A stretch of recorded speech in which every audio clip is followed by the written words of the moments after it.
त्वं शोचितुमर्हसि कर्मण्येवाधिकारस्ते मा फलेषु कदाचन मा कर्मफलहेतुर्भूः मा ते सङ्गोऽस्त्वकर्मणि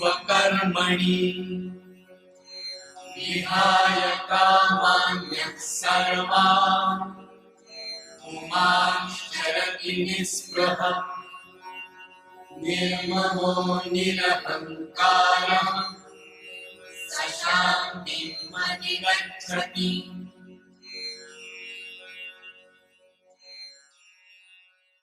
ओम विश्वानिदेव सवितर्दुरितानि परासु जन्मधरं तन्नयासु शांति शांति शांति। कल्याणानां निधानं कलिमलमथनं पावनं पावनानां पाथेयं जन्ममुक्षु सपदि परपदप्राप्ते प्रस्थितस्य विश्रामस्थानमेकं कविवरवचसां जीवनं सज्जनानां बीजं धर्मधर्मस्य प्रभवतु भवतां भूतये रामनाम यस्याङ्गे च विभाति भूधरसुता देवापगामस्तके बाले बालविधुर्गले च गरलं यस्योरसव्यालराट् सोऽयं भूतिविभूषण सुरवरः सर्वाधिपः सर्वदा सर्वः सर्वगतः शिवः शशिनिभः श्रीशङ्करः पातु माम्। मूकं करोति वाचालं पंगुं लंघयते गिरिं यत्कृपातमहं वन्दे परमानन्दमाधवम्। वसुदेवसुतं देवं कंसचाणूरमर्दनं देवकी परमानन्दं कृष्णं वन्दे जगद्गुरुं। नमो ब्रह्मण्यदेवाय गोब्राह्मणहिताय च जगद्हिताय कृष्णाय गोविन्दाय नमो नमः। नारायणं नमस्कृत्य नरं चैव नरोत्तमं देवीं सरस्वतीं व्यासं ततो जयमुदीरयेत्। परम सम्माननीय स्वामीनारायण संप्रदाय के गुरुकुल के अध्यक्ष माननीय स्वामी बालकृष्ण स्वामी जी, परम सम्माननीय स्वामी कुंज बिहारी स्वामी जी, भक्तिप्रति स्वामी जी, स्वामी ब्रह्ममित्रानंद जी, स्वामी मनीषानंद जी, स्वामी गोपालानंद जी, शिवानंद आश्रम से आए हुए पधारे स्वामी जी महाराज, हमारे साथ हमारे सभी कार्यक्रमों में स्वदेश विदेश में जाकर कर्मकांड का सुंदर कार्यक्रम करने वाले हमारे शिष्य श्री रामानुज ब्रह्मचारी जी, आदरणीय श्री अमृत भाई पटेल जी, जयंती भाई आचार्य जिनकी अध्यक्षता में कल यज्ञ होने वाला है, पानेरी जी, आदरणीय श्री जो इस यज्ञ के मुख्य यजमान हैं जो कल होगा और 8 तारीख को श्री जयंती लाल जी शाह काचवाला जी, महायज्ञ के मुख्य यजमान होंगे श्री भिखुभाई जी एल पटेल, प्रमुख कड़वा पाटीदार परिवार ट्रस्ट, श्री महेश भाई जी पटेल, श्री राजीव भाई शाह, श्री जशु भाई अम्बालाल पटेल, संस्था के कायमी शुभेच्छक श्री चिमन भाई जी अग्रवाल, श्री भादा भाई जी, श्री रतिलाल भाई वगासिया, प्रफुल्ल भाई अध्वर्यु, डॉक्टर घनश्याम ए पटेल, श्री जीतू भाई बी पटेल पूर्व धारा सभ्य, अरशद भाई नानू काका, हसमुख भाई बी पटेल, डॉक्टर शैलेश भाई तलाटी, हमारे मंच का प्रबुद्ध जनों के योग्य भाषा में निरंतर संबोधन कर संचालन करने वाले डॉक्टर प्रभुदास भाई पटेल, वंदे मातरम मिशन के श्री घनश्याम पटेल, लंदन समन्वय परिवार के श्री ललित भाई ठक्कर जी, हमारे ट्रस्टी श्री हर्षद भाई शाह, हिम्मत भाई पटेल, हमारे लंदन से आए हुए रामायण और गीता और सुंदरकांड का खूब रसपूर्वक प्रचार करने वाली सविता बेन दवे, लंदन की और तमाम सभी बहनें, दूसरे अन्य देशों और प्रांतों से आए हुए बंधुओं, इस समाज के सभी अग्रगण्य बंधुओं, आप में से बहुतों के नाम मुझे याद आ भी रहे हैं, मैं आपको देख भी रहा हूँ, लेकिन मुझे आपसे गीता की बात कुछ कहनी है, इसलिए आप सब मेरे हृदय में समाये। एक विशेष नाम इसलिए रहा हूँ, अभी मैंने सुंदरकांड के आनंदमय रस सरोवर में स्नान कराने वाले श्री नंद किशोर शास्त्री जी को, अब मेरे पास उसी रंग की चादर थी, मैंने उनको प्रसाद में पिन्हाई, मुझे बड़ा अच्छा लगा। उन्होंने कहा चादर तो हो ही गई, अब केवल मंत्र बाकी है। मैंने कहा हम और दोनों मुंडी तो हैं ही, अब सन्यासी होने में देरी क्या है। लेकिन ऐसा मैं मानता हूं कि बाहर के सन्यास की अपेक्षा काम्यानाम कर्मणाम न्यासम सन्यासम कवयो विदो, गीता कहती है कि मन का जो सन्यास है वो ज्यादा श्रेष्ठ। कभी अवसर आएगा तो वो भी अपने यहाँ 14 आश्रमों में श्रेष्ठ माना गया, जब समय आएगा तब तो और ज्यादा अच्छा लगेगा। अभी तो वो नंद किशोर शास्त्री जी ऐसे हो के आपको संबोधित आपको उपदेश करते हैं, रामायण सुनाते हैं, मैं तो खो जाता हूँ।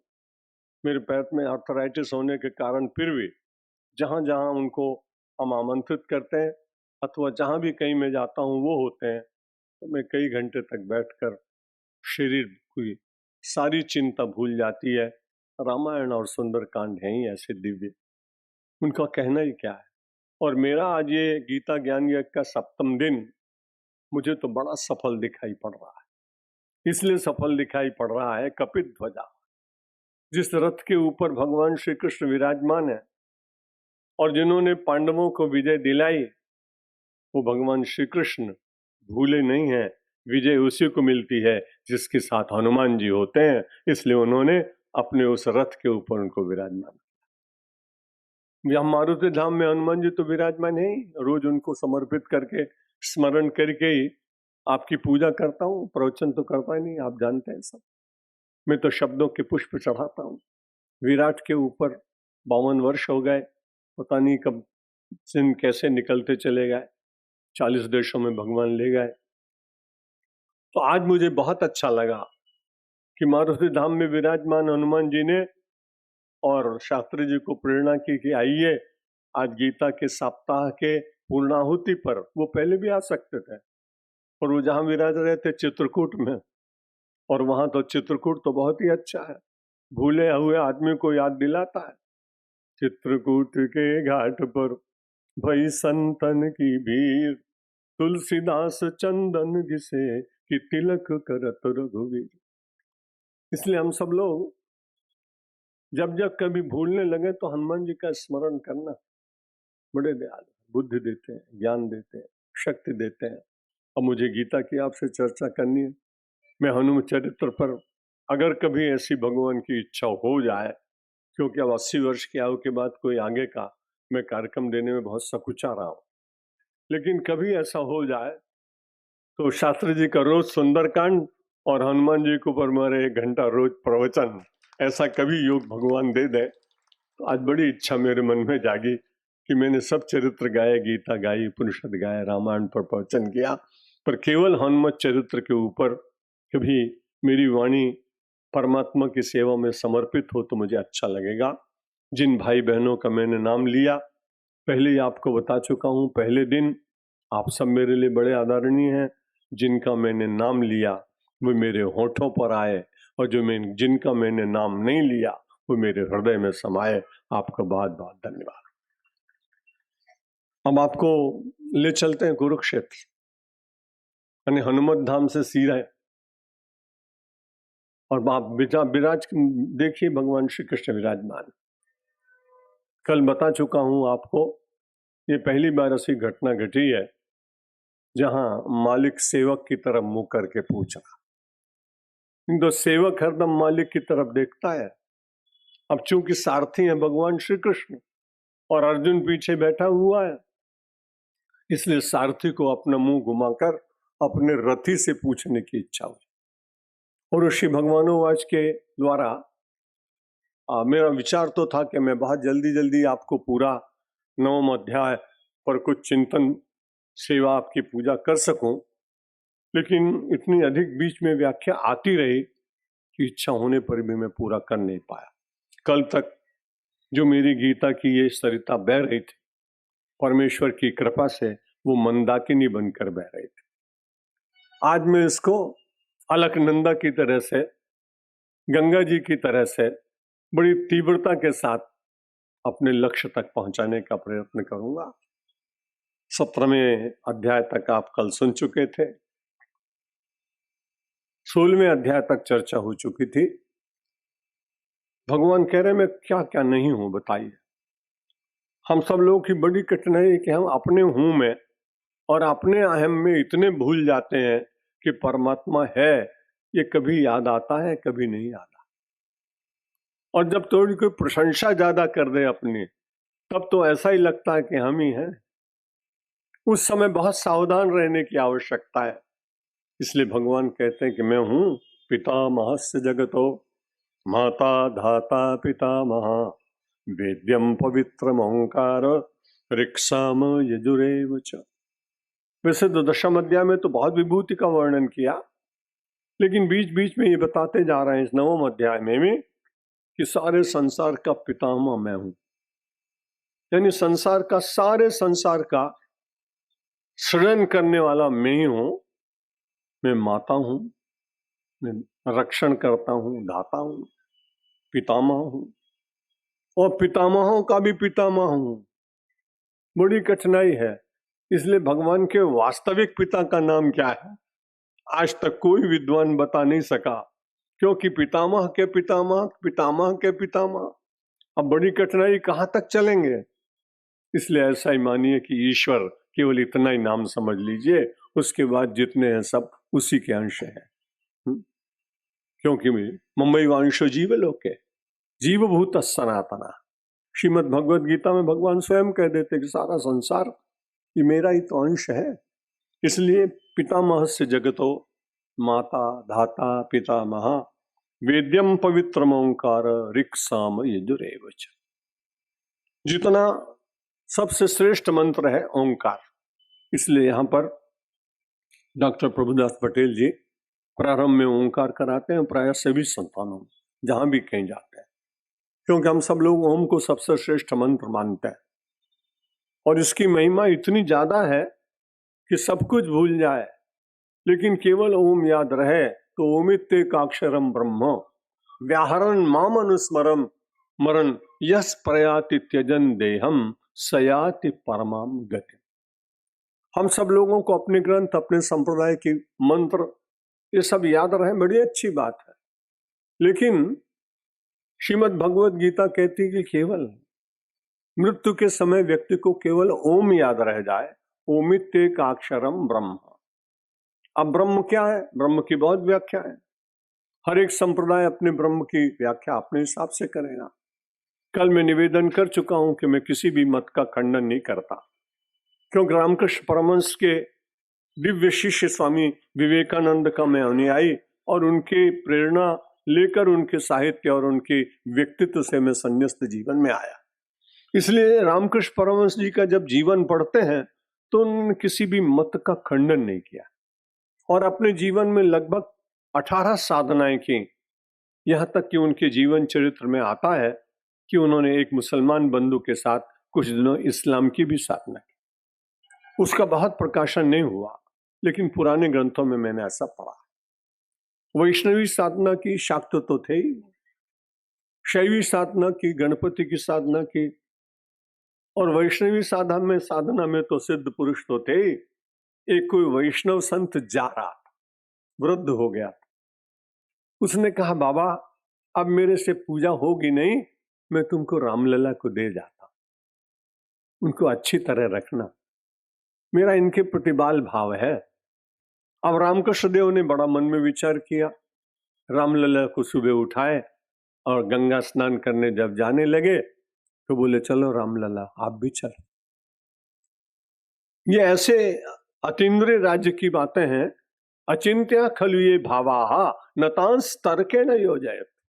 हमारे शास्त्रों ने कहा जो आपकी बुद्धि में बात नहीं आती आध्यात्मिक, वो सत्य नहीं होगी ऐसा मत मानिए। वो अचिंत्य भाव है। अचिंत्याः ये खलु भावाः नतांस तर्केण योजयेत। उनको तर्क के द्वारा श्रद्धा नहीं सिद्ध किया जा सकता। उन्हें श्रद्धा के द्वारा ही और उस स्थान पर पहुंचने के बाद ही आप देख सकते हैं। आपका मकान 10, 20, 50 मंजिल का हो, माला का हो, तो आपको नीचे दिखने वाले आदमी दिखाई पड़ेंगे। लेकिन जब मैं पहली बार न्यूयॉर्क गया और एम्पायर स्टेट बिल्डिंग पर 113 मंजिल पे ऊपर पहुंचा, तो वहां से मैंने देखा तो आदमी बिल्कुल रेंगते हुए कीट से दिखाई पड़ रहे थे। उनमें से मेरा एक मित्र नीचे ही रह गया था, जान पहचाने वाला। तो मैंने उसको कहा कि तुम तो कीड़े जैसे हो। बड़ा नाराज हो गया। उसने कहा मैं कीड़ा हूं क्या? मैंने कहा ये तर्क से जोड़ने की बात नहीं है। 113 मंजिल पे जाओ, वहां से सब कीट तुल्य दिखाई पड़ेंगे। इसलिए रामलला से बाबा रामकृष्ण देव ठाकुर ने कहा चलो स्नान करने। रामलला चले। अब जाते जाते क्या हुआ कि पानी था गहरा और वो ज्यादा उतरते जा रहे, तो डांट के उन्होंने कहा कि आगे मत जाओ, डूब जाओगे। जो सारे संसार को तारता वो डूबेगा क्या? अरे भाव राज्य की बात है। वो मान नहीं रहे थे रामलला और आगे बढ़ते चले गए। रामकृष्ण देव ने एक छोटी सी छड़ी उठाई और तुरंत पानी में दौड़े, बोले आगे गए तो अब तुम्हारी पिटाई होगी। रामलला तुरंत लौट आए। तो संसार में जो अचिंत भाव है उनको कोई जान नहीं सकता है। पितामह से जगताओ, माता दाता पितामह वेद्यम पवित्रम ओंकार। जानना चाहिए वह ओंकार भी पवित्र है, पवित्रतम है। ऋक्साम यजुरेव च। और भगवान ही कहते हैं मैं ऋग्वेद भी मैं ही हूं, यजुर्वेद भी मैं ही हूं, सामवेद भी मैं ही हूं। जितने चारों वेद हैं वो मैं ही हूं। और इस प्रकार से भगवान सारे संसार में अपनी व्याप्ति का संदेश दे रहा है। परमात्मा कहते हैं मेरे अतिरिक्त संसार में कुछ है ही नहीं। और सचमुच विचार करके देखेंगे तो भगवान के अतिरिक्त संसार में कुछ है भी नहीं। अंत में जहां प्रलय हो जाता है वहां केवल शेष क्या रहता है?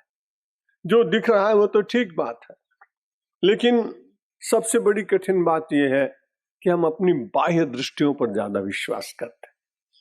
अध्यात्म से रुपया पैसा धन दौलत ये तो प्रारब्ध से मिलता है, कभी कभी अनुष्ठानों से मिलता भी है और नहीं भी मिलता। और कई बार हम दूसरे प्रकार के मंत्रों में भूत आदि की पूजा में लग जाते हैं, तब तो और ज्यादा कठिनाई होने लगती है। इसलिए मनुष्य को विचार करके भगवान ही सब कुछ है ऐसा मानना चाहिए। बहुत व्याख्या नहीं कर पाऊंगा, जल्दी जल्दी दौड़ेंगे, आज अपनी राजधानी को पहुंचाना है। गतिर्भर्ता प्रभु साक्षी निवास शरणम सौर प्रभव प्रलय स्थानम निधानम बीजम अव्यय। यहाँ भगवान ने एक ही श्लोक में अपनी 12 बातें कही कि मैं क्या क्या हूं। इसमें अस्मि शब्द नहीं आया, लेकिन जब वो पीछे से बोलते चले आ रहे हैं तो उसको अहम जोड़ देना चाहिए उसमें। इसलिए भगवान ने कहा कि गति में हूं। जब आप बहुत ज्यादा दौड़ पाते हैं ना, तो उस समय सोचना कि भगवान ही दौड़ा रहे आप। मिल्खा सिंह बहुत तेज दौड़ता, लेकिन बड़ा भक्त आदमी था, भक्त आदमी है। तो जब वो दौड़ते थे तो वो सिख संप्रदाय के हैं, तो किसी ने पूछा कि तुम बहुत तेज दौड़ते हो?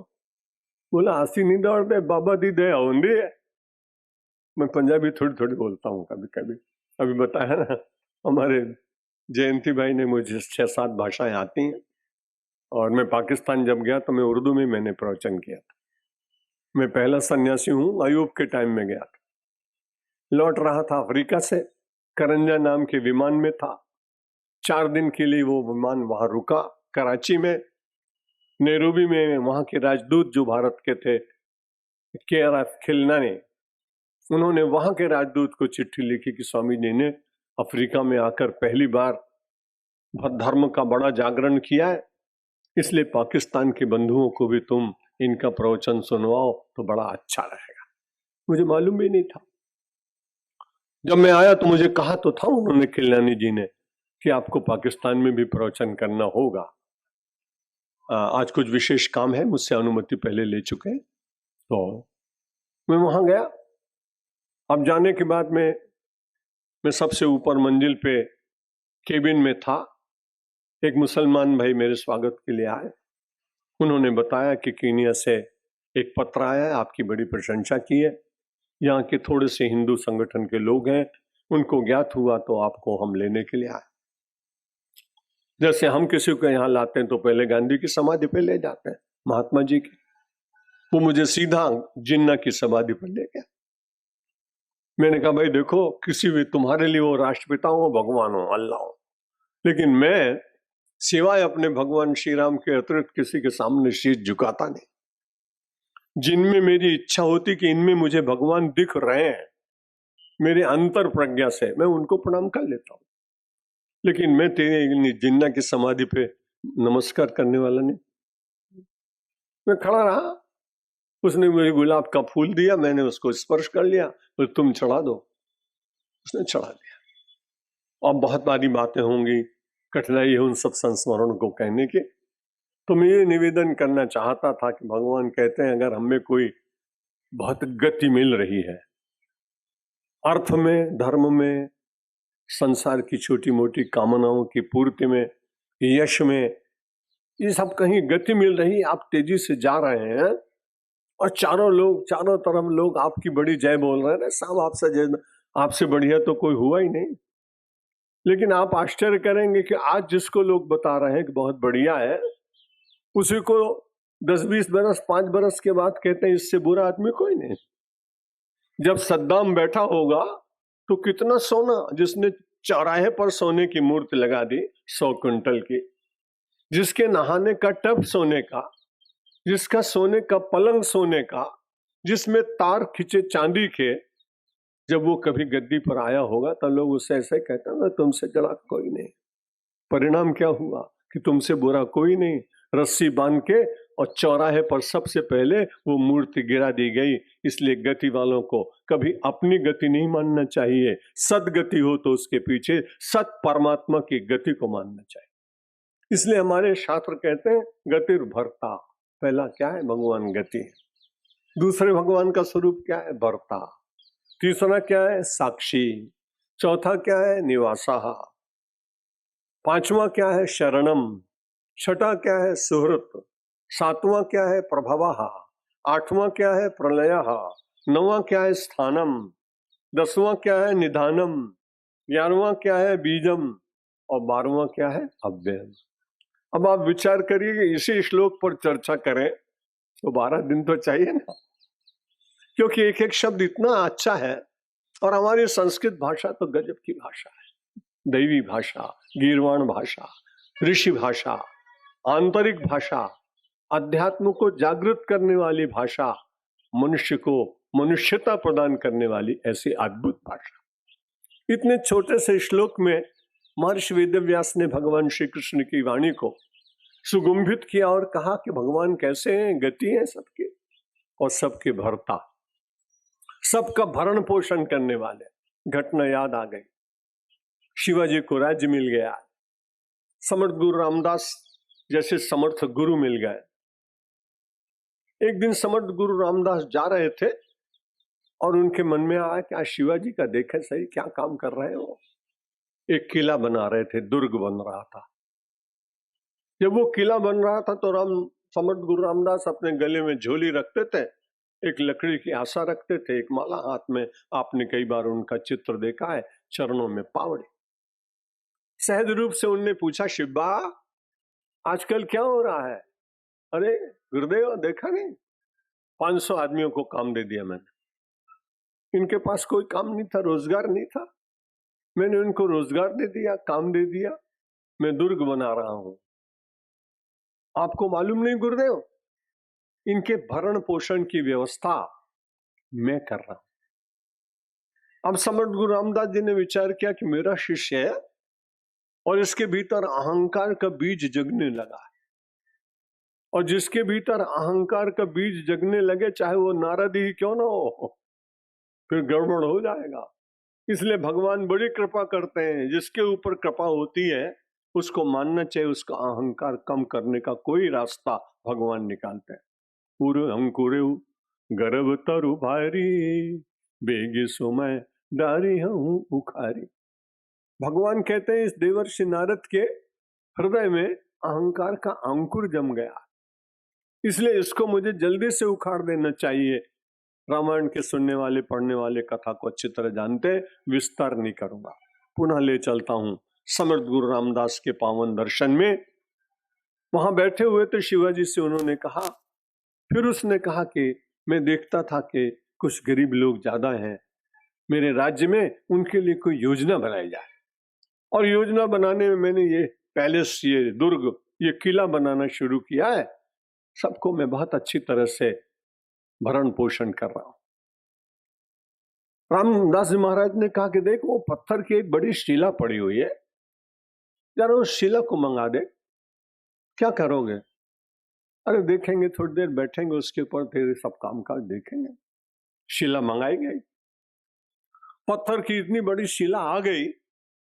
सब समर्थ गुरु रामदास ने कहा कोई बहुत अच्छा कारीगर मंगाओ, इस शिला के केवल 2 टुकड़े हो जाएं, इतनी जोर से वो लोहे का प्रहार करे। एक बुलाया गया बलवान कारीगर, उसने लोहे के घन से जो पत्थर की शिला पर चोट की, तो 2 टुकड़े होने के बाद वहां देखा एक पानी का गड्ढा है, और पानी के गड्ढे में एक मेढक बैठा हुआ है और पानी है उसमें। समर्थ गुरु रामदास ने कहा तू तो कह रहा है मैं सबका भरण पोषण करता हूं, इस पत्थर की शिला के भीतर तू ही बैठ के इसको पानी पिला रहा था। वास्तव में सारे संसार का भरता तो परमात्मा है। आपको परमेश्वर ये निमित्त बना दे तो उसके लिए उनके चरणों में प्रणाम करना चाहिए। बहुत लोग थे मेरे नाथ, तुमने मेरा ही चयन किया, ये कितनी अच्छी बात। स्वामी विवेकानंद बार बार अपने ठाकुर से कहते थे कि आपके पास इतने शिष्य आए, लेकिन आपने मेरा ही चयन किया है तो मेरा सद्भाग्य है। किसी और को भी इतनी शक्ति आप दे सकते थे। तो जब कभी गति मिले, जब किसी के भरण पोषण का अधिकार मिल जाए, आपके भीतर शक्ति, संपत्ति, ये सब कुछ आ जाए और आप उसके निमित्त बने, तो परमेश्वर से प्रार्थना करना, मेरे नाथ आपने बड़ी कृपा की। मैं भी पिछले वर्ष अंडमान निकोबार में पहली बार प्रवचन करने गया। सावरकर जी की उस कोठी में मैं रात्रि को बैठकर बड़ी देर तक ध्यान करता रहा। उनको कितनी विपत्ति और कितना कष्ट उठाना पड़ा था। 10 वर्ष तक तेल निकालना पड़ा, लकड़ी के कोल्हू में लगकर बैल की जगह पर बैरिस्टर। अब उनको लगा कि शायद मैं मर जाऊंगा। तब उन्होंने अपनी पत्नी को पत्र लिखा। कुछ दिनों के बाद संवाद मिले, शायद मैं नहीं रहा तो एक बात में रोना मत। यदि कभी ऐसा हो जाए तो विचार करना कि भारतवर्ष एक बहुत बड़ा सरोवर है और भारत माता के उस सरोवर में बहुत सारे कमल के पुष्प खिले हुए, उनमें कोई ज्ञानी है, कोई ध्यानी है, कोई बलिदानी है। और जब मेरा बलिदान हो जाए तब उस दिन भगवान के चरणों में प्रार्थना करना कि मेरे परिवार के एक व्यक्ति को पुष्प बनाकर भारत माता ने अपने चरणों में समर्पित करा लिया है। इस प्रकार का विचार कर, ऐसे लोगों के द्वारा तो अपने देश का निर्माण हुआ है, जिन्होंने अपने प्राणों की चिंता नहीं की, जिन्होंने अपने जीवन की चिंता नहीं की, जिन्होंने अपने मनोराज्य की चिंता नहीं की, जिन्होंने अपने लिए कोई अपने मनोरथों को पूर्ण करने का विचार ही नहीं किया, जिनको केवल दिखी तो भारत की माटी दिखी, जिनको दिखे तो भारत माता दिखी, जिनको दिखी तो यहाँ की परंपरा दिखी, और उनको दिखी तो इस देश के ऋषि और वो लोग दिखे जिन्होंने दधीचि ने अपने प्राण देकर, अपनी अस्थियों का दान कर इस संस्कृति का निर्माण किया। गतिर्भर्ता प्रभु साक्षी, परमात्मा गति है सबकी और परमात्मा सबका भरता है। और कल भी आपको निवेदन किया, बड़ी विचित्र बात है, जब कुछ घटना घटती है तो चुपचाप खड़े होकर देखता है। साक्षी भी है, जो साक्षी होता है उसके ऊपर बहुत प्रभाव नहीं पड़ता है। यहाँ जज और यहाँ वकील साहब सब बहुत सारे बैठे हैं, वो जानते हैं साक्षी तो अपना भत्ता ले लिया, आने जाने का किराया ले लिया और चला गया मस्ती से। हारे जीते तो कहीं सूचना बाद में मिली तो ठीक, नहीं तो हमने तो एक आदमी ऐसा देखा है, वो खाली साक्षी का ही काम करता है, जिसको जरूरत पड़े वो ले आओ। हमने कहा तुम इतने लोगों के केस में जाते हो? उसने कहा मेरे को क्या महाराज, शाम को 100 रुपए मिल गए, आने जाने किराया मिल गया, हारे जीते हो हमारे क्या लेना देना। कभी कभी भगवान भी ऐसा ही करते हैं, हमारे प्रारब्ध का भोग हम भोगते हैं, हम कभी रोते हैं कभी हंसते हैं, और वो परमात्मा साक्षी बन के देखता रहता है। हाँ, उस साक्षी के भीतर कभी दया आती भी है। जब वो साक्षी भाव में होता है और उसी से में कोई अत्यंत करुण हृदय से उसको पुकारने लगे, तो उसका भरता स्वरूप प्रकट हो जाता है और उसका भरण पोषण करने के लिए प्रकट हो जाता है। और निवासः, सबके भीतर परमात्मा निवास करता है, सारे संसार में निवास करता है, एक कोई कण खाली नहीं है। हम देख नहीं पाते हैं, हमको इतनी शक्ति नहीं है, इतने चिंतन का ऊंचा भाव नहीं जग पाता, इसलिए हम देख नहीं पाते। अगर ऐसा नहीं होता तो परमात्मा का नाम जगन्नाथ क्यों होता? अगर उसका पूरे जगत में निवास न होता तो उसको जगन्नाथ क्यों कहते हैं? और उपनिषद में भी सर्वभूताधिवासः ये शब्द भी आता है, सबके भीतर विराजमान है, गतिर भरता प्रभु और सबका मालिक। जब कोई अपनी मालकियत बताने का प्रयत्न करता है तब भगवान को कभी कभी ऐसा लगता है कि अब इसको पाठ बढ़ाना चाहिए, इसको कुछ सिखाना चाहिए। और फिर वो परमात्मा के उस स्वरूप को नहीं देख पाता है तो उसके अहंकार को नष्ट करने के लिए, कई बार आपने रावण की कथा सुनी, वो अपने को प्रभु मानता था, जीत बरी बरनार, सारे संसार के सौंदर्य को बंद कर दिया, ऋषियों को बंद कर दिया। जब लोग उसको समझाने की चेष्टा करते तो सुनता नहीं, वो कहता मैं तो प्रभु हूं। और जब वो प्रभु के सामने कोई प्रभु बनने लगता है, ये बड़ी तकलीफ। जब वास्तव में प्रभु के सामने कोई जबरदस्ती प्रभु बनने लगता है तब भगवान कहते हैं अब इसको सिखाना चाहिए, नहीं तो और ऐसे प्रभुओं की संख्या बढ़ती जाएगी, फिर हमारा क्या होगा। जब परमात्मा के अपने एग्जिस्टेंस के ऊपर आपत्ति आए और उसके अस्तित्व को भी ललकारने लगे लोग, तो फिर भगवान ने कहा आओ कंस तुम आ जाओ, और ऐसा पटका उसको। रावण को कहा आ जाओ, सुबाहु को कहा आ जाओ, मारीचु को कहा आ जाओ, कुंभकर्ण को कहा आ जाओ, मेघनाथ को कहा आ जाओ, अघासुर, बकासुर, नरकासुर, पता नहीं कितने। जब ये स्वयं प्रभु बनने लगते हैं तब भगवान कहता मैं प्रभु हूं।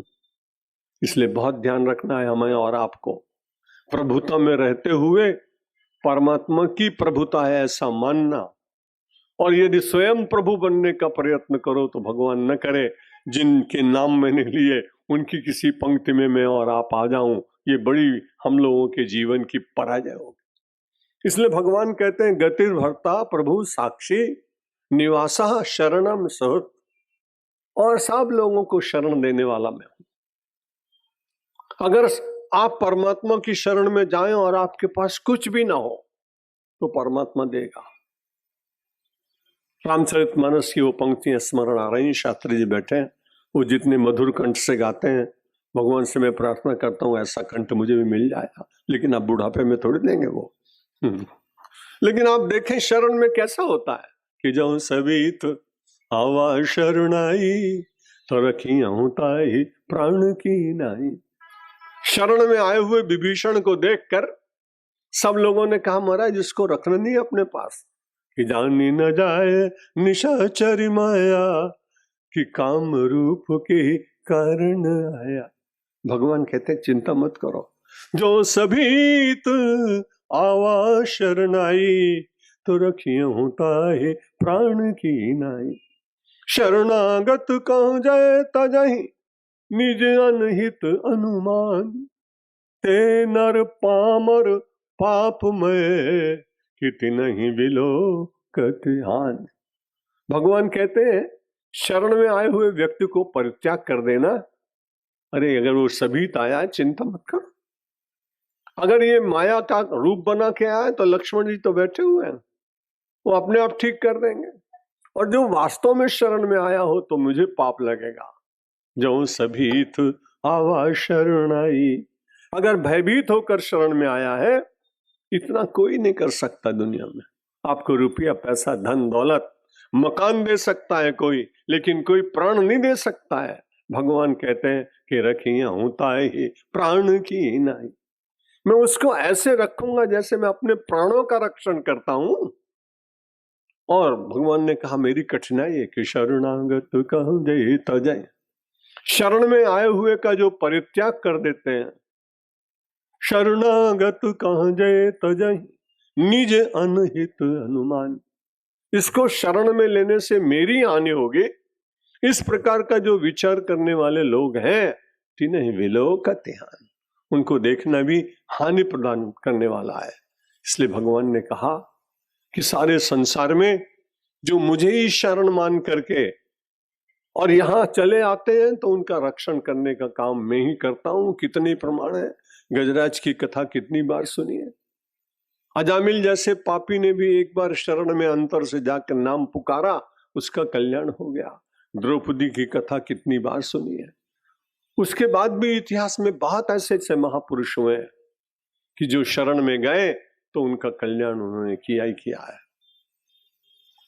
तो निवासा शरणम सुहृत, और उसके साथ भगवान कहते हैं, मेरा अध्याय कहां चला गया, गतिर्भर्ता प्रभु साक्षी निवासा शरणम सुहृद, और उसके बाद में सुहृद, बड़ा अच्छा शब्द है, मुझे व्यक्तिगत बहुत अच्छा लगता है, क्योंकि हम सब लोग भगवान को इतना ऊंचा बिठा देते हैं कि पूजा करने के लिए हाथ ऊंचा करना पड़ता है, या कभी नीचे बिठा देते हैं तो पाताल में जाना पड़ता है।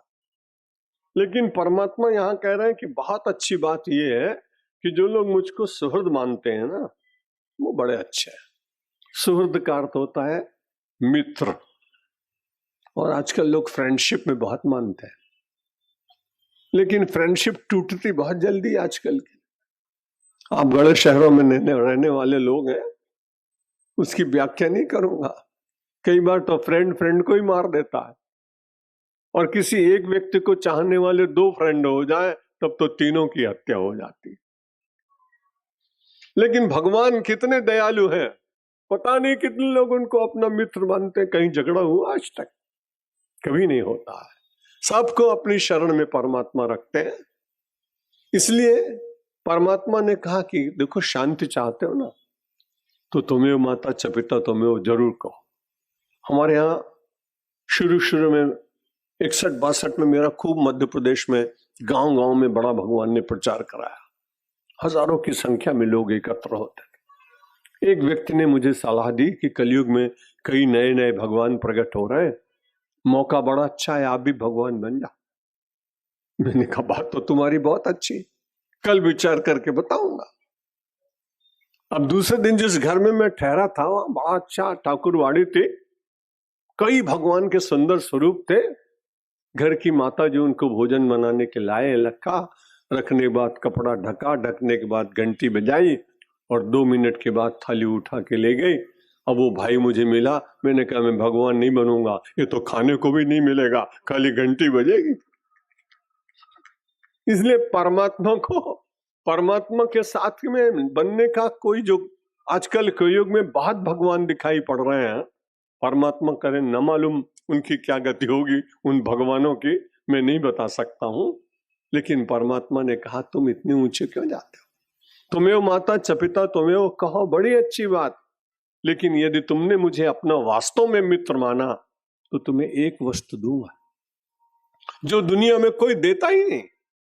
किसी भी डिपार्टमेंटल स्टोर में चले जाइए, कितना भी पैसा हो, वस्तुएं मिलेंगी, वो नहीं मिलेगा। अर्जुन ने पूछा, महाराज यदि मैं आपको सुहृद मानूं तो आप मुझे क्या देंगे? वैसे भगवान को सुनने के बाद अर्जुन बार बार विचार करता है कि भाई कर्मण्य वाधिकारस्ते मा फलेषु कदाचन, इनसे क्यों पूछना चाहिए कि क्या फल देंगे। लेकिन है बड़ा बुद्धिमान, क्योंकि अर्जुन हमारा और आपका रिप्रेजेंटेशन कर रहा है। हम भगवान की भक्ति कभी बिना फल पर करते ही नहीं। हमारे जैसा सन्यासी में तो बड़ी सीधी सादी बात करता हूं, बड़ा ट्रांसपेरेंट लाइफ जीते हैं। तो किसी ने बोला तुम भगवान से कुछ फल मांगते हो क्या? हमने कहा आपसे हम कैसे कहें कि आप बिल्कुल निष्काम हो जाओ, तो आपको भी मन में फल की इच्छा है? मैंने कहा क्या? जब जाते हैं प्रवचन करने तो भगवान से कहते हैं ज्यादा लोग आवे, ये हुआ ना फल। फिर कभी कभी जब आप बहुत हमारी प्रशंसा करते हैं ना, तब भी अच्छा लगता है, झूठी बात नहीं करूंगा। इसलिए मैंने कहा ये प्रवचन करने का फल रोज करो, जय जयकार मिल रही है। अभी आज हुसैन बाज हुसैन सुना था आपने। तो संसार में हम सब लोग जितने हैं, लाख प्रयत्न करने पर भी किसी न किसी छोटे मोटे फल की इच्छा की कामना से बने हुए हैं। भगवान ने कहा मैं तुम्हें दूंगा। सुहृदम सर्वभूतानाम ज्ञात्वा माम शांति मृच्छति। ये भगवान कहते हैं ये तुम्हें कोई नहीं दे सकेगा, शांति दुनिया में कोई नहीं दे सकता है। शांति देने का उद्घोष केवल भगवान श्री कृष्ण अथवा आपके इष्टदेव जो भी हो, उनके साथ आपका सुहृद भाव हो जाए। जहां सुहृद भाव होता है वहां व्यक्ति अंतर की बात कहने में सकुचाता नहीं। इसलिए भगवान कहते हैं गतिर भरत प्रभु साक्षी निवासः शरणम सुहृद प्रभवः। और सारे संसार में जितना प्रभाव है वो भी मैं हूं। और फिर भगवान ने कहा एक बात याद रखना, मैं प्रभाव भी हूं, और जब आवश्यकता पड़ती है तो प्रभाव को भी मैं प्रलय में बदल देता हूं।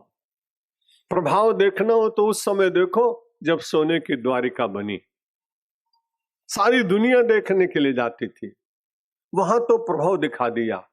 और उसके बाद जब उनके परिवार के लोग आपस में लड़ने लगे तब भगवान ने कहा आप प्रलय, आप प्रलय दिखाना चाहिए। पहले प्रभाव दिखाया और उसके बाद अपनी इच्छा से ही स्वयं प्रलय दिखा दी, द्वारिका को समुद्र में डुबो दिया। ये प्रमाण इस बात का है कि परमात्मा प्रभव भी है और परमात्मा प्रलय भी है। प्रभव प्रलय स्थानम निधानम, और सबका स्थान है, सबका निधान है, सबका कोश है, सबका आलय है, सबकी संपत्ति सात्विक संपत्ति का रक्षक है। निधानम बीजम अव्ययम, और सारे संसार का उत्पादन करता बीज परमात्मा ही है। फिर परमात्मा कहते मैं अव्ययम अहम अव्ययम। दुनिया की कोई वस्तु ऐसी नहीं है जिसका क्षरण न होता हो। ताजमहल को बने 400 वर्ष हो गए, लेकिन पूरा तत्वविद अब ये कहते हैं कि उसमें क्षरण हो रहा है। वैज्ञानिक प्रयोग हो रहे हैं, रसायन का प्रयोग हो रहा है, पत्थरों को कैसे जीवित रखा जाता है इसका प्रयत्न हो रहा है। हस्तिनापुर देखने के लिए गया, बड़ी इच्छा से गया था। जब वहां पहुंचा तो मैंने वहां के लोगों को पूछा महाभारत काल की कोई ईंट मिल जाए तो मैं अपने माथे पे लगाऊं, वे धर्मशील पांडवों का स्मरण करूं और उनके संरक्षक श्री कृष्ण के चरणों में शीश नवाऊं। बड़ा 90 वर्ष का वृद्ध आदमी बोले महाराज वो हस्तिनापुर, उसकी ईंट आप कहां पाएंगे? वो हस्तिनापुर तो यहां से 1 माइल दूर गंगा के किनारे था। एक बार बहुत बड़ा पूर आया, गंगा में बाढ़ आई और फ्लड में वो पूरा हस्तिनापुर बह गया। ये तो नया हस्तिनापुर है और इसमें तो जैन बंधुओं ने अपने अधिक मंदिर बना रखे हैं। यहाँ तो सनातनियों का बहुत छोटा सा मंदिर। तो संसार में कितनी भी बड़ी चीज क्यों ना हो, वो व्ययशील है, घटती रहती है। केवल परमात्मा ही ऐसे हैं जो कहते हैं निधानम बीजम अव्ययम तपाम्यहम अहम वर्षम। अग्रिम पंक्ति में कहा कि तपस्वियों के भीतर तपस्या मैं हूं। निग्रहणाम उत्सर्जामि च, मैं किसी को ले लेता हूं, किसी का सृजन करता हूं। अमृतम चैव, मैं अमृत हूं। परमात्मा अमृत है। और उसके बाद कहते हैं मृत्युश्च, अमृत भी हूं और मृत्यु भी मैं ही हूं, क्योंकि परमात्मा ने तो इसका निर्माण किया है। और सद सच्चा हम अर्जुन, मैं सत भी हूं और असत भी। ये बड़ी विचित्र बात है। असत के भीतर कहीं सत बैठता है तब वो व्यक्ति के भीतर आकर्षण जगा देता है। अगर असत के भीतर किंचित मात्र भी सत न हो तो व्यक्ति उसके ऊपर आकर्षित नहीं होता है। इसलिए एक आदमी ने मुझे कहा महाराज इसका झूठ बहुत चल रहा है और झूठ बोल के भी बड़ा आगे बढ़ रहा है। मैंने कहा बुरा मत मानना, ये अपने झूठ को सच साबित करने की कला में बड़ा निपुण, इसलिए सत्य के रथ पर बैठकर झूठ चल रहा है। जिस दिन रथ छूट जाएगा उस दिन वो असत्य प्रकट हो जाएगा।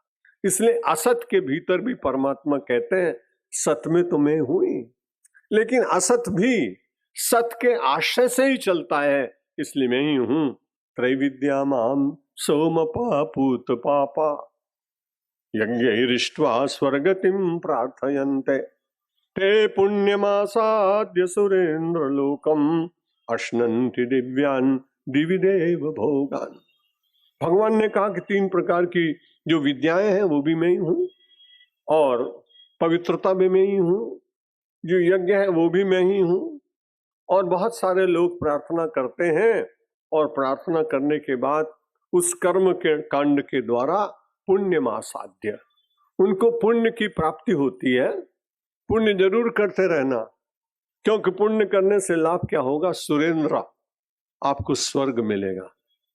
अभी पुण्य करने से बहुत जल्दी जल्दी स्वर्ग मिलता है, पहले बहुत देर में मिलता था, क्योंकि स्वर्ग की जितनी सुविधाएं हैं वो महानगर के लोगों को बहुत जल्दी मिल जाती है।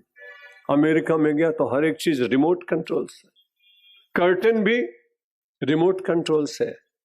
मेरी टेबल थी वो भी मैं बटन दबाया मेरे पास आ गई, किसी को बुलाना हो तो मिल गया, कार भी तैयार, गैरेज भी खुल गया। ये सब कुछ होने के बाद में स्वर्ग का सुख तो मिला, लेकिन वो लौकिक पुण्य के द्वारा हुआ, भक्ति नहीं हुई। भक्ति और पुण्य में बड़ा अंतर है। पुण्य तुरंत कुछ न कुछ संग्रह करता है और भक्ति मानव के हृदय को तरल शुद्ध बनाती है। भक्ति से सीधे भगवान मिलते हैं और पुण्य से सुख की प्राप्ति होती है। जब पुण्य से सुख की प्राप्ति हो गई, अब वो पहुंच गया स्वर्गलोक में। स्वर्गलोक में पहुंच गया, बड़े आनंद में है जीव। इतने में वहां के अधिकारी ने कहा कि आपका जो वीसा लगा था वो पूरा हो गया, इसलिए आपको जाना पड़ेगा, डिपोर्टेशन ऑर्डर हुआ। वो पुण्य का जो वीसा लगा था वो पूरा हुआ, और उसके बाद में भगवान कहते हैं कि दिव्य देवान भोगान, उन सारे भोगों को भोगने के बाद में और फिर यहीं पर आ जाता है। तेतम भुक्त्वा सर्गलोकम विशालम क्षीणे पुण्ये मर्त्यलोकम विशन्ति एवं त्रयी धर्म मनु प्रपन्ना गता गतम काम कामा लभन्ते। तेतम भुक्त्वा, उन सारे पुण्यों को, उनका अर्जन और उनका सुख और उनके भीतर में रहने वाली सुख की वृत्ति, इन सब को प्राप्त करने के बाद क्षीणे पुण्य, जब पुण्य का क्षीण हो गया तो उसके बाद मर्त्यलोकम विशन्ति, उसे फिर से संसार में आना पड़ा। इसलिए स्वर्ग के सुख एकत्र करते समय वे कितने दगाबाज हैं, कब धोखा दे देंगे इस बात का विचार करते हुए ही, उनका उपभोग करते हुए पुण्य के साथ आंतरिक जीवन की शुद्धि के लिए भक्ति के मार्ग पर चलना चाहिए। भक्ति रेव गरीयसी। भगवान आदि शंकराचार्य जी कहते हैं संसार में जितने साधन हैं उनमें सबसे श्रेष्ठ जो है वो भक्ति है, और उसके करने से आपको सब चीजें मिल जाती हैं। भगति करति बिनु जतन प्रयासा कि संस्कृति मूल अविद्या नाशा। उस भक्ति में अविद्या के कारण प्रपंच सत्य दिखाई पड़ने लगता है। झूठ सत्य जाहि बिनु जाने, बिनु रज्जु पहचाने। जो सत्य नहीं है उस रस्सी में सर्प दिखाई पड़ना पड़ता है। जब तक नहीं जानते हैं, जब जान जाते हैं तब वो रस्सी वास्तव में रस्सी है, ऐसा ज्ञान होने लगता है। पुण्य के साथ में आंतरिक जीवन की शुद्धि के लिए अध्यात्म आवश्यक है। धर्म और अध्यात्म में थोड़ा सा अंतर है। धर्म के द्वारा पुण्य की प्राप्ति होती है, अध्यात्म के द्वारा अंतःकरण की शुद्धि होती है। बुद्धि में परमात्मा का स्थैर्य होता है, जगत की नश्वरता का ज्ञान होता है, संबंधों के भीतर कहाँ पर वास्तव में वास्तविकता है और कहाँ वास्तविकता है, कहाँ कृत्रिमता है, इसका भी बोध उसके द्वारा होता चला जाता है। बहुत अच्छा श्लोक है। अनन्याश्चिन्तयन्तो माम् ये जना पर्युपासते तेषां नित्याभियुक्तानां योगक्षेमं वहाम्यहम्। योगक्षेमं वहाम्यहम्। भगवान कहते हैं कर्म करो और कर्म करते हुए फिर योग और क्षेम की चिंता मत करो। उसके साथ में यदि आपकी अनन्य भक्ति है, अनन्य भक्ति के संबंध में कल मैं चातक का उदाहरण आपके सामने दे चुका हूं। अनन्य भक्ति के कारण सबसे बड़ी बात है कि कितना भी रहे, लेकिन अनन्य भक्ति तो देखें मीन की है। मछली को एक आदमी उठा लाया, बड़ा पैसे वाला था। उसने कहा तुम्हारा स्टैंडर्ड जो है जरा ऊंचा करना चाहूंगा, I want to rise your standard of life. ठीक, उसने मछली को लाके तुरंत और दूध में डाल दिया। दूध के कुंड में डाला तो छटपटाने लगी। उसने कहा नहीं, इससे किसी महंगी चीज में डाले, तो दही के कुंड में डाल दिया तो और छटपटाने लगी। तो शहद के कुंड में, मधु के कुंड में डाल दिया और छटपटाने लगी। तो घृत के कुंड में डाल दिया तो और छटपटाने लगी। इतने में एक मित्र आया, उसने क्या कर रहे हो? अरे मालूम नहीं तुमको इस मछली के जीवन का स्तर उच्च करने में लगाऊं। तो बोला ये तो मर जाएगी। अरे मर जाएगी क्यों? मैं तो इसका जीवन का स्तर ऊंचा करूंगा। बोले नहीं, अगर उसको तुम जीवित रखना चाहते हो भाई, तो मेरी एक बात मानो, जहां से तुम उसको लाए थे उसी पानी के कुंड में डाल दो। और जैसे वो वहां पहुंची, मछली ने कृतज्ञता से आंख खोली, सिर झुकाया और ये कहा कि सुखी मीन जा नीर अगाधा, जिमी हरि शरण न एकहु बाधा। जैसे परमात्मा की शरण में जाने के बाद कोई बाधा शेष नहीं बचती। आप रहे संसार में, अच्छी बात है, रहना ही पड़ेगा।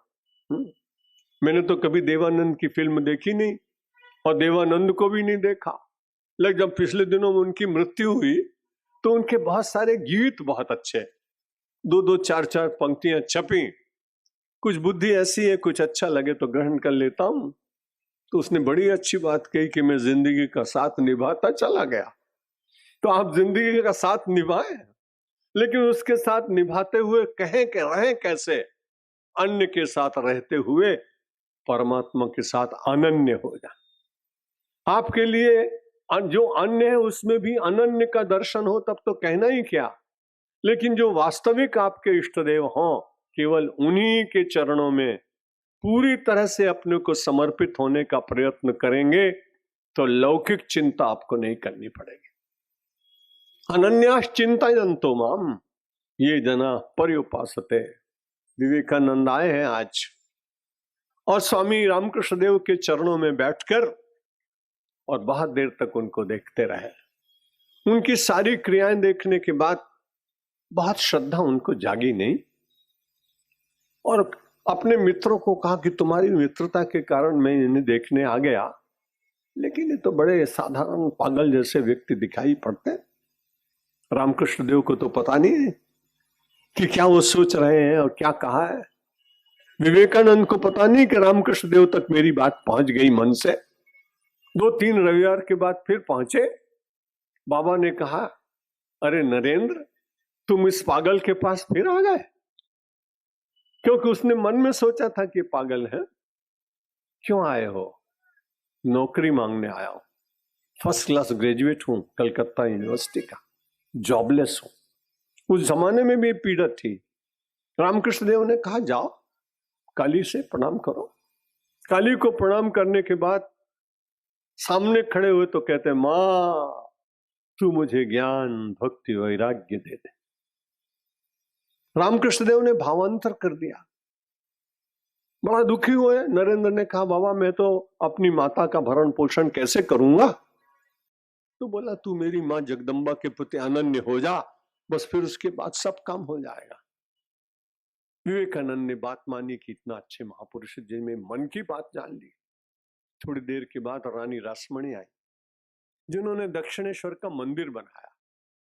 वो धीवर जाति में उत्पन्न थी, मल्लाह, इसलिए लोग उसका बहुत आदर करते नहीं थे। रामकृष्ण देव तो सबके भीतर अपनी जगदम्बा का दर्शन करते थे। उनके लिए जगदम्बा के अतिरिक्त संसार में कुछ था ही नहीं।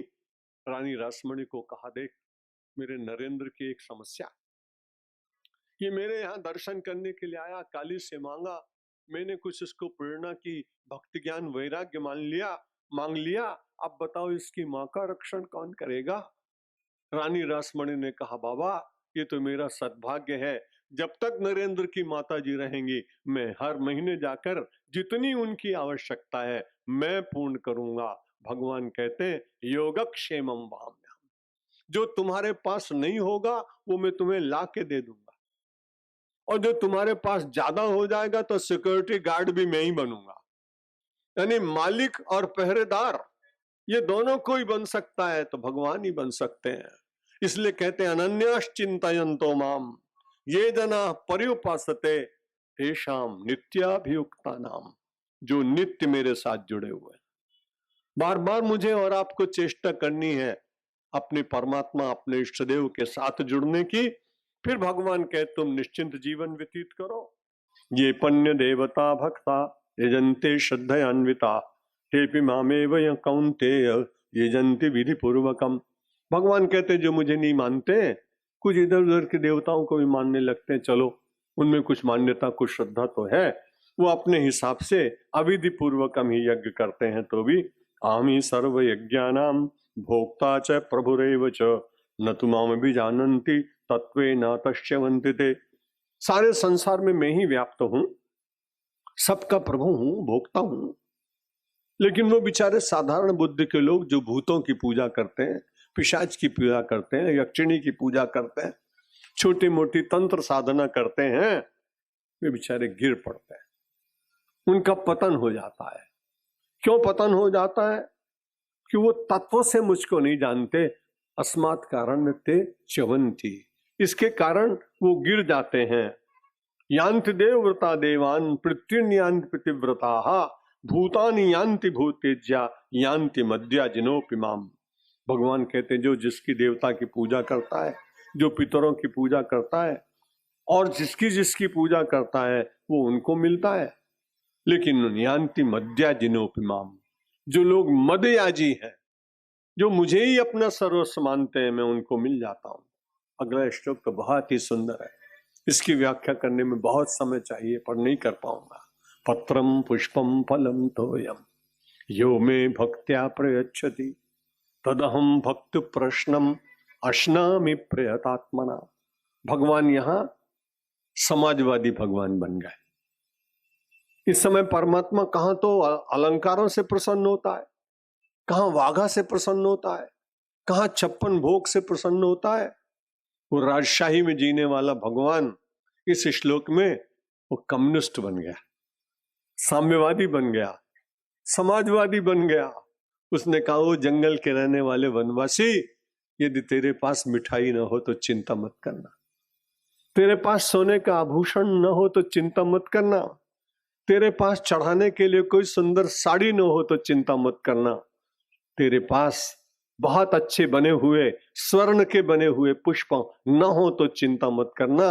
वो गरीब, वो मजदूर, वो जंगल में रहने वाले वनवासी, किसी तालाब में चले जाना, वहां से एक अपने गिलास में पानी भर कर ले आना, और वहां मैं तुमको प्रसन्न करने के लिए शिव बनकर बैठ जाऊंगा और तुम बिल्वपत्र चढ़ा देना, और त्रिदिलम तृणकारम त्रिनेत्रम त्रिदायुधम त्रिजन्म पाप संहारम एक बिल्व शिवार्पण।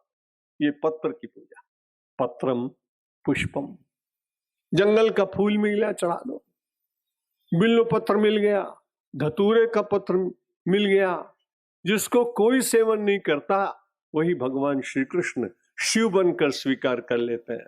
उनमें बड़ी एकता है।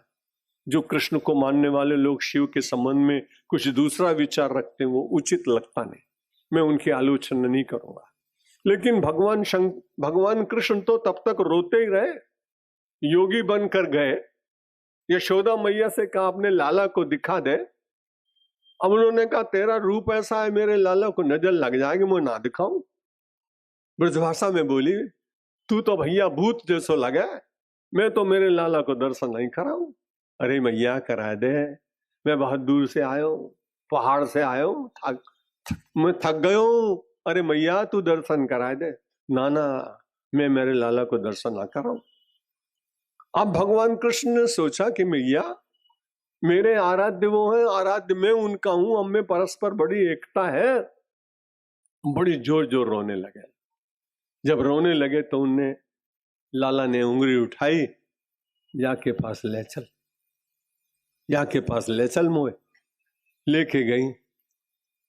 अब लेके गई तो दिखा के जल्दी से फिर आंचल से ढक लिया। तो फिर उसके बाद रोने लगे। रोने लगे तो कहे लाला क्यों रो रहे हो तू? तो धीरे से कान में कही, मैं तो या जोगी की गोद में बैठूंगा, मैं तो इनकी गोद में बैठूंगा। और भगवान ने वहां बैठकर, और भगवान ने, कृष्ण ने शिव को देखा और शिव ने कृष्ण को देखा। ये बड़ी एकता है। इसलिए सारे भगवान के स्वरूपों में एक व्यापक तत्व परमात्मा को देखने का प्रयत्न करना चाहिए। पत्रम पुष्पम फलम तोयम, फल मिल जाए, पानी मिल जाए, जो कुछ भी मिले, गरीब से गरीब आदमी को भगवान की उपासना करने का अधिकार, और अमीर से अमीर आदमी को भी भगवान की उपासना करने का अधिकार। पत्रम पुष्पम, और भगवान कहते हैं ऐसे नहीं, अहम बहुत ही प्रसन्न होकर, बड़ी प्रसन्नता पूर्वक मैं उसे स्वीकार करता हूं। और जो कुछ भी आप कर रहे हैं, और बड़ा उदार दर चिंतन दे दिया, यत् करोषि यदश्नासि यज्जुहोषि ददासि यत् तपस्यसि कौन्तेय तत्कुरुष्व मदर्पणम। जो कुछ करते हो, जो कुछ खाते हो, जो कुछ हवन करते हो, जो भी चलते हो, जो भी चिंतन करते हो, वो सब भगवान कहते हैं मेरे मन से अर्पण कर दो। कितनी अच्छी बात है। अगर कोई मित्र आपको कहे कि मेरा, तुम अपना मकान मुझे दे दो, और आपने भूल से कह दिया 10 आदमियों के बीच में मैंने मकान दे दिया, तो कब्जा करने की तैयारी करेगा। लेकिन बड़ी विचित्र बात है, भगवान कहते तुम सब कुछ अर्पित करो, लेकिन मैं प्रत्यक्ष रूप से कुछ लेने नहीं आऊंगा, गबड़ाना नहीं। तो बोले फिर अर्पण करने का कैसा, करना क्या चाहिए?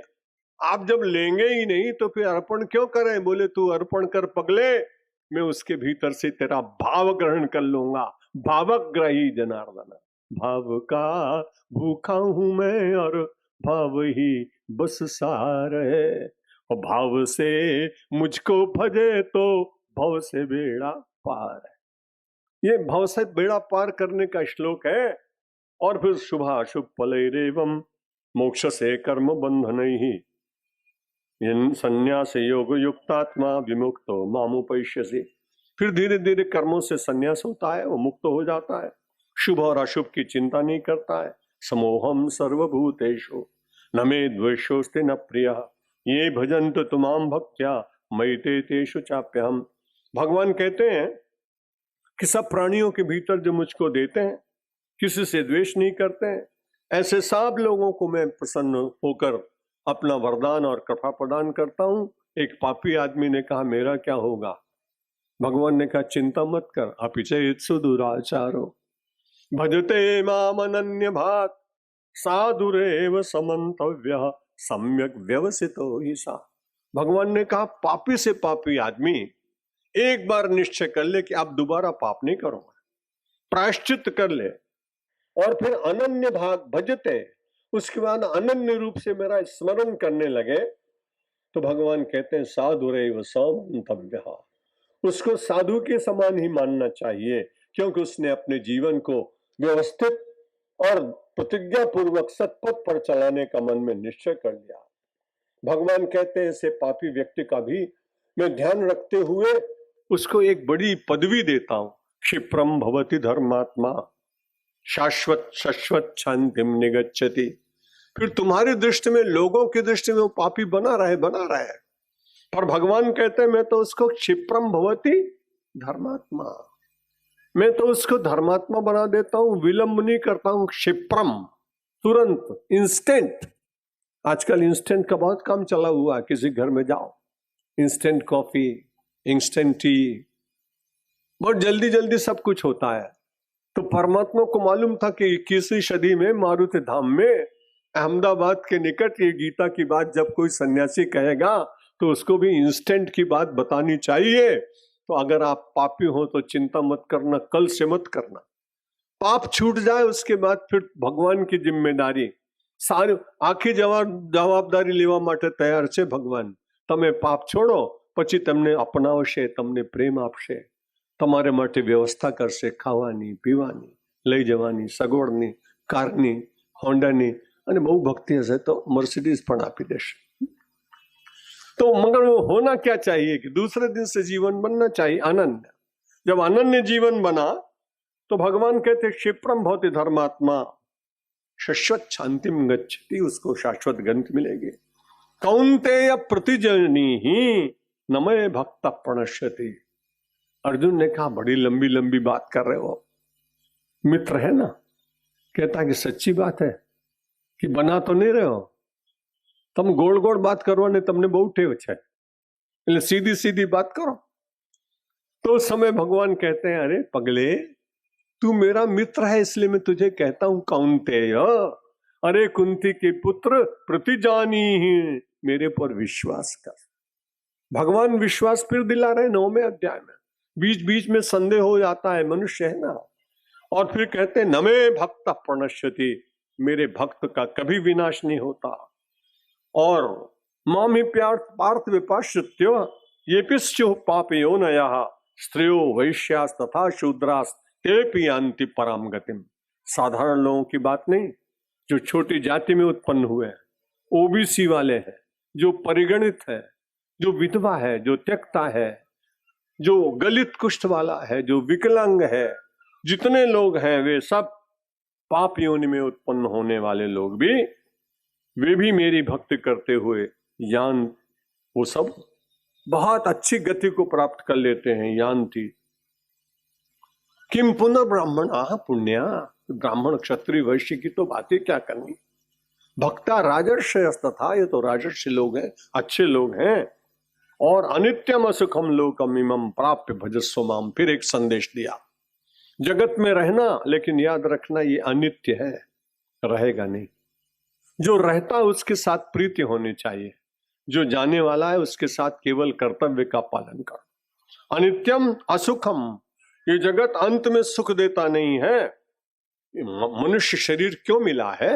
इमं प्राप्य, इस मनुष्य शरीर को प्राप्त करके माम भजस्व, मेरा स्मरण करो. माला जपना ही केवल भगवान का स्मरण नहीं होता है.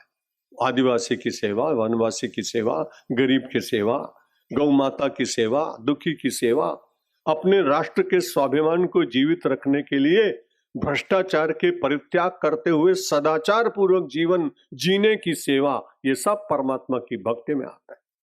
भक्ति को सीमित मत करिएगा.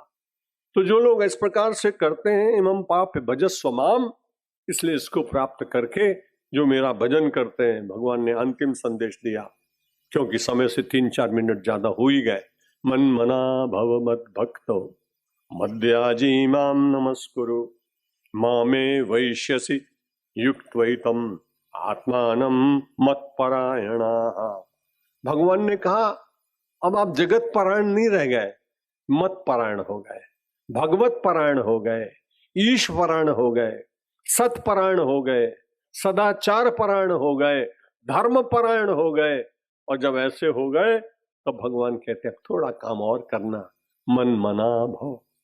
जब जब मन इधर उधर भटके तो मेरे को अपना मन दे देना. जब आप किसी को दे देते हैं तो उसका वो संरक्षण करता है. एक मेरा बड़ा परिचित करोड़पति आदमी, 3 बजे उसको बहुत लाभ हुआ और 50 लाख रुपए के उसके जो उगाही थी सब आ गए. अब उसने सोचा रात को अगर डाका पड़ जाए, गैंगस्टर आ जाए तो क्या होगा. तुरंत घड़ी देखी कि अभी अपना बैंक का कैशियर मित्र है, 5 मिनट अभी बाकी हैं, जल्दी से जाता हूं. और जाने के बाद में उसने वो 50 लाख रुपए जमा कर दिए बैंक में. वहां से जो कागज मिला उस पर मोहर लगी हुई थी, हस्ताक्षर थे. घर में लौट के आया, आधा घंटे के बाद पता लगा कि बैंक में डाका पड़ गया है. लेकिन वो उदास नहीं हुआ. लोगों ने पूछा बैंक में डाका पड़ गया, बोले बैंक में तो करोड़ों रुपए थे, गए उसमें, मुझे क्या लेने देना, मेरे पास तो देखो ना ये कागज है ना, इसलिए मैंने तो अर्पित कर दिया. अब जिसको अर्पित कर दिया, जिम्मेदारी तो उसकी है, जवाबदारी तो उसकी है. मेरे भाई बहन, अपने मन को भगवान को अर्पित कर दो, फिर मन को ठीक करने का काम ये परमात्मा का अपना काम होगा. मन मना भव मद भक्त, मेरे भक्त बन जाओ. मदिया जी, मेरे लिए ही श्रेष्ठ कर्म करो. और कुछ नहीं कर सकते हो तो दिन में 5 बार 10 बार मन ही मन अपने इष्ट देव की मूर्ति को नमस्कार करो. नमस्कार की कल महिमा बहुत बता चुका हूं। और मामे वैश्य से युक्तोइतम, फिर आप परमात्मा से जुड़ जाएंगे। भगवान कहते हैं मुझे ही प्राप्त करेंगे। जगत में रहते हुए भगवत गीता का मार्ग ऐसा सरल मार्ग है कि आपको संसार में रहकर और उस जगतपति परमात्मा के साथ संबंध स्थापित करने का अवसर प्रदान करती है श्रीमद् भगवत गीता। इसलिए हमारे भगवान आदि शंकराचार्य कहते हैं कि भगवद गीता किंचिद दीता और गंगा जल लव कणिका पीता और सकृदपि अस्य मुरारी समर्चा तस्य यमः किम कुरुते चर्चा। जिसने एक बार भी गीता श्रवण कर ली और विष्णु का एक बार भी नाम ले लिया, एक बार भी गंगा स्नान कर लिया, एक बार विष्णु का ध्यान कर लिया, यमराज भला उसके पास कैसे आ सकता है। ओम तत्सदिति श्रीमद् भगवद गीता उपनिषत्सु ब्रह्म विद्यायाम योग शास्त्रे श्री कृष्णार्जुन संवादे राजगुह्य योगो नाम नवमोऽध्यायः। श्री कृष्णार्पणमस्तु। श्री कृष्णचंद्र भगवान की जय। मैंने 10 मिनट इस वर्ष ज्यादा लिए। अगले वर्ष यदि मैं प्रवचन करूंगा तो किसी दिन 10 मिनट आपको वापस करने की कोशिश करेंगे। अभी 5 मिनट और लेंगे आपके, क्योंकि जब तक भगवान को समर्पित न हो जाए तब तक गीता का फल मिलेगा नहीं। 2 सूचनाएं। यहाँ के कुछ युवकों ने, भाइयों ने मुझे आग्रह किया कि गुजरात में भी समन्वय परिवार की रचना होनी चाहिए। वैसे तो जितने से परिवार हैं, जिसके परिवार है, सब मेरे ही परिवार। मैं संकुचित दृष्टि में बहुत मानता नहीं, व्यवस्था की दृष्टि और श्रद्धा की दृष्टि से। यहाँ रसिक भाई खमार जो साधना पत्र के प्रबंध संपादक हैं, घनश्याम भाई पटेल, हिम्मत भाई, राजीव शाह, इन लोगों से बड़ा इनका आग्रह हुआ, इसलिए यहाँ समन्वय परिवार गुजरात की स्थापना की जाएगी। वो आप उनसे संपर्क करेंगे और हर एक नगर में जहां जहां मैं गया हूं, कड़ी, कलोल और धोलका, कोट, गांगड़, सुरेंद्र नगर, धांगध्रा, राजकोट, राणावाव, पता नहीं कितने नगरों में मैं घूमा हूं अपने शंकराचार्य पद पर जब था। वहां के लोग आपको मिल जाएंगे और यह समन्वय परिवार का सत्संग 1 मास में हर पूर्णिमा के दिन यहाँ मारुति धाम में तो निश्चित रूप से होगा। आपसे निवेदन है, आप हजारों की संख्या में आते हैं, पूर्णिमा के दिन 10, 20, 50 की संख्या में तो आइए और फिर संख्या बढ़ती चली जाएगी। मुझे ऐसा लगता है समन्वय परिवार का कोई आर्थिक दृष्टिकोण नहीं। हमारे परमात्मा की कृपा से 10-12 आश्रम भारतवर्ष में, 2 इंग्लैंड में, 1 लेस्टर में, 1 हैरो में, 1 टोरंटो में, सब जगह बने। लेकिन हम कभी ये नहीं चाहते हैं कि वहां के लोग भारत माता मंदिर के लिए कुछ भेजें। अपनी अपनी संस्थाओं को चलाइए, वहां के गरीब लोगों की सेवा करिए, बच्चों को किताबें बांटिए, गौ की सेवा करिए। भारत माता इतनी संपन्न है और मैं उसके चरणों में बैठकर, मेरे राम जी तो मेरे चक्रवर्ती सम्राट, इसलिए मुझे तो जितनी जरूरत पड़ती है वो उतने चेक देते हैं काटने का, उतना ही देते हैं। मैंने कहा मारे इतने क्यों देते हो? बोलो नहीं, ज्यादा पैसा हो तो बुद्धि बिगड़ी जाए से एडला तो ने आपीश। जितना जितना देते उससे मेरा काम चल जाता है। पहली सूचना। दूसरी सूचना ये, अगले वर्ष 81वां वर्ष मेरा होगा, 81। सब लोगों ने कहा बहुत बड़े बड़े आयोजन हो गए, एक बार महाराज और करिए। तो उसमें 1008 कुंड का यज्ञ में यहाँ नहीं कर पाया। वो 26, 27, 28, 29 अक्टूबर, और वो भगवान की प्रेरणा न होती तो शायद मैं न भी करता। सवेरे उठ के 5 दिन पहले मेरे अपने अंतेवासी सेवक नरेश से कहा, आज मैं रात को सो नहीं सका। भगवान ने कहा 108 कुंड का यज्ञ नहीं करेगा, तूने संकल्प किया था पगले। मैंने कहा हमारा साधन कहाँ है? अरे बोल तू कर तो सही। मैं प्रातःकाल उठा और मैंने अपने एक अरबपति, अब्जोपति एक भक्त है मेरे, बहुत समर्पित, मैंने कैलाश गुप्ता, भगवान ने मेरे मन में एक विचार जगा दिया 1000 कुंड का यज्ञ करना है। तो बोले महाराज ऐसा है, कोई ने पास से पैसों ना लो तो 1 करोड़ हूं आपू। तुरंत उन्होंने 1 करोड़ देने की बात कह दी, 1 करोड़ रुपया। अब मेरे लिए बड़े संकट की बात थी। मैंने कहा मेरे हजारों भक्त हैं, मैं कैसे तुमको कहूं कि मैं नहीं लूंगा, और नहीं लूंगा और ले लूं तो मुझे पाप लगेगा। तो बोले तो मैं 1 करोड़ नहीं दूंगा, जब दूसरे से लेना है तो आप बताओ मुझे कितना देना है। मैंने कहा चलो 21 लाख दे देना। बोला मैं तो बड़ा प्रसन्न हूं, क्योंकि मैं तो सोचता था 50 से कम थोड़ी कहोगे, 30 लाख के मैं तो लाभ में हूं। फिर मैंने 2, 4, 10 भक्तों से बात की, परसों बैठा था डॉक्टर जीतू भाई पटेल से, मैंने कहा भाई अंतिम दिन 10,000 संतों का भंडारा वंडारा होगा, 3-4 हजार का 6-7 लाख रुपए खर्च होंगे, और मेरे जो मैंने अभी यादी बनाई उसमें 7-8 लाख रुपए कम पड़ रहे हैं। बात कर रहे थे हंसी हंसी में, तो डॉक्टर जीतू भाई पटेल ने कहा कि 5 लाख फिर मेरे नाम से भंडारे में लिख दो ना। फिर मैंने जिनसे चर्चा की, लोग अपना 1-1 लाख रुपए लिखाते रहे। हमने वहां केवल सामान्य यजमानों के लिए 7,100 रुपया रखा, उसमें 2,000 रुपए उनके ठहरने में खर्च होंगे, 2,000 कमरे हमको किराए पे आश्रमों में लेना पड़ेगा। वो किराया नहीं लेते लेकिन हम आश्रम की भेंट करते हैं, तो लगभग 20-22 लाख रुपए तो निवास में लग जाएगा। और 5,000 रुपए में केवल यजमान बनेंगे, जो मिडिल क्लास के लोग हैं जिनके पास नहीं है, आने जाने का खर्चा तो आपको करना ही पड़ेगा। 5,000 रुपए, 7,100 रुपए में जो अपना यजमान बनना चाहे नाम लिखा सकते हैं, जो सहयोगी यजमान बनना चाहे और जिनको भगवान ने अच्छा दिया हो वो 1-1 लाख रुपए दे करके सदस्य बन सकते हैं। हमारे आश्रम के कार्यालय मंत्री मनीषानंद, हमारे संपादक श्री ब्रह्ममित्रानंद और महेंद्र सिंह विष्ट, वो कल दिन भर यहाँ हमारी कुटीर में बैठेंगे। जिन लोगों को नाम लिखाना हो अपना लिखा सकते हैं, जो बिल्कुल कुछ न दे सकते हो वो मेरे को अपना नाम बताएं, मैं उनको किराया भी दूंगा और दक्षिणा का पैसा मैं ही उनकी तरफ से जमा करूंगा। जो कुछ ऐसे व्यक्ति हो कि हम पहुंच ही नहीं सकते, परमात्मा मुझे इतनी शक्ति देता है, मैं उनका मार्ग में भी दूंगा, उनकी दक्षिणा भी यज्ञ की हम भगवान हमसे करा देंगे। तो जिसकी जैसी स्थिति हो यज्ञ में अपना नाम लिखा सकते हैं। 26, 27, 28, 29 शरद पूर्णिमा से 2 दिन पहले अक्टूबर 2012। और हमारे अमृत सरोवर में स्नान करना हो तो 4 मई से 12 मई तक। शास्त्री जी को कोई दूसरी तारीख दी थी मैंने, लेकिन मेरा आग्रह हुआ और बड़े उदार हैं, उन्होंने कहा महाराज आपकी आज्ञा, आपका प्रेम। तो हमारे यहाँ नवान्न पारायण होगा 4 मई से लेकर 12 मई तक। रामायण की ललित लीला और पवित्र लहरी, एक तरफ गंगा जी का जल और दूसरी तरफ मानस की कथा का प्रवाह, और उसमें बैठकर ऐसे आनंद से उस कथा को गाने वाले गीत में हमारे नंद किशोर शास्त्री जी और उनके सदस्यगण। तो जिनकी जहां इच्छा हो आए। वो 1008 कुंड की तारीख है 26, 27, 28, 29 अक्टूबर शरद पूर्णिमा। और उस दिन शरद पूर्णिमा के दिन तो कभी आपको गंगा के तट पे रास रंगने का अवसर मिलेगा क्या? तो डांडिया रास भी करना, रास खूब सुनाना। तो आप गुजरात के लोग हैं, आपको और आनंद आएगा। और उस दिन जब आप रास रमते रमते थक जाएंगे तो ठंडी मीठी और बढ़िया बादाम से मिली हुई बढ़िया खीर मैं खिलाऊंगा भगवान का सेवक बनकर। आप सबको बहुत धन्यवाद। मैं आप जानता हूं प्रवचन करता नहीं, मेरे ये शब्दों के पुष्प आप हजारों लोग रोज आते रहे, हर साल से बहुत ज्यादा भीड़ हुई, आज भी 2-2.5 हजार लोग हैं। आप सब मेरे भगवान हैं। आपने अपनी पुजारी की पूजा इतने प्रेम से स्वीकार की, इतनी देर तक स्वीकार की, इसके लिए मैं कृतज्ञ हूं।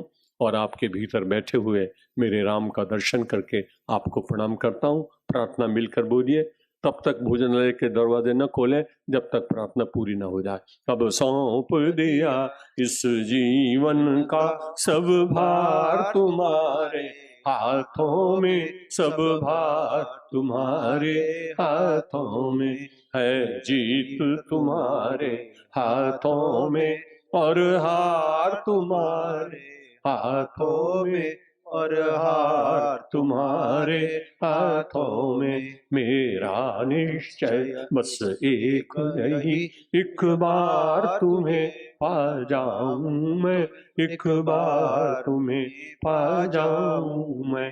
अर्पण कर दूं दुनिया भर का सब प्यार तुम्हारे हाथों में, सब प्यार तुम्हारे हाथों में। जो जग में रहूं तो ऐसे रहूं, जो जल में कमल का फूल रहे, जो जल में कमल का फूल रहे। मेरे सब गुण दोष समर्पित हो, करतार तुम्हारे हाथों में भगवान तुम्हारे हाथों में। यदि मानव का मुझे जन्म मिले तो तव चरणों का पुजारी बनूं, तो तव चरणों का पुजारी बनूं। इस पूजक की एक एक रग का होतार तुम्हारे हाथों में, होतार तुम्हारे हाथों मैं जब जब संसार का कैदी बनूं, निष्काम भाव से कर्म करूं, निष्काम भाव से कर्म करूं। फिर अंत समय में प्राण तजूं, निराकार तुम्हारे हाथों में, साकार तुम्हारे हाथों में। मुझ में तुझ में बस भेद यही, मैं नर हूँ तुम नारायण हो, मैं नर हूँ तुम नारायण हो। मैं हूँ संसार के हाथों में, संसार तुम्हारे हाथों में, संसार तुम्हारे हाथों में। अब सौंप दिया इस जीवन का सब भार तुम्हारे हाथों में, सब भार तुम्हारे हाथों में। है जीत तुम्हारे हाथों में और हार तुम्हारे हाथों में, और हार तुम्हारे हाथों में। शंकर भगवान की जय, रामचंद्र भगवान की जय, कृष्णचंद्र भगवान की जय, जगदम्बे माता की जय, गायत्री माता की जय, पवन सुत हनुमान की सब संतों की भारत माता की नमः पार्वती पतये। एक सूचना और, कल यहाँ गीता का संपूर्ण पाठ में कराऊंगा, 2 घंटे तक लगेंगे। एक बार तो जीवन में पूरी गीता कभी साथ साथ पढ़ो, इसलिए अपनी अपनी गीता लेकर के आना। मैं एक बार बोलूंगा, दूसरी बार दोहराऊंगा। यदि मेरा स्वास्थ्य ठीक नहीं, फिर भी मैंने सोचा ये सेवा मुझे करनी चाहिए। और आप बैठेंगे, जूते उतार के पाठ करेंगे, और उसके बाद आरती करेंगे, और कल ठीक 5 बजे गीता का पाठ प्रारंभ होगा, 7 बजे पूरा हो जाएगा। आप सब लोग आ सकते हैं। बहुत बहुत धन्यवाद।